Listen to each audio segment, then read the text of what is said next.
সরস্বতী পুজোর থিমে তাও আবার কুরুক্ষেত্রের আদলে। ঠিক কেন কুরুক্ষেত্র ঘটেছিল বা কুরুক্ষেত্রের সময় কি হয়েছিল সেই বিষয় তুলে ধরল পাটনা বাজার স্টুডেন্ট ক্লাব থার্মোকল ও পটচিত্রের মাধ্যমে। মেদিনীপুর শহরের পাটনা বাজার স্টুডেন্ট ক্লাব তাদের 57তম বর্ষে 8 লক্ষ টাকার বাজেট। এবার কুরুক্ষেত্র মডেলের যাবতীয় দিকগুলি ফুটিয়ে তুলেছে তারা, যেখানে দেখানো হয়েছে দাবা খেলা ও পাশা খেলার মধ্য দিয়ে দ্রৌপদীর বস্ত্রহরণ থেকে সিংহাসন পাওয়ার লক্ষ্যে লড়াই।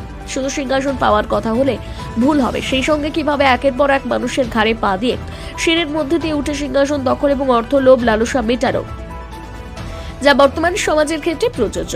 এই বিষয়ে ক্লাবের কর্মকর্তা লক্ষ্মীকান্ত দাস কি বললেন আপনাদের সামনে তুলে ধরছি।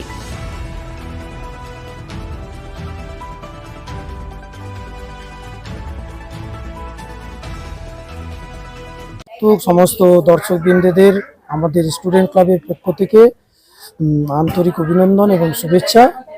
আজ আমাদের স্টুডেন্ট ক্লাবের 57তম বর্ষের সরস্বতীর শুভ আবরণ উন্মোচন মূর্তির এই উপলক্ষে আমরা এবছর পুজোর থিম করেছি কুরুক্ষেত্র, এবং আমরা বিগত দিনগুলিতেও এইরকম বিভিন্ন থিমের মাধ্যমে বড় বড় প্যান্ডেল এবং প্রতিমা করে থাকি, যাতে মেদিনীপুর শহরবাসী একটু আনন্দ পায়।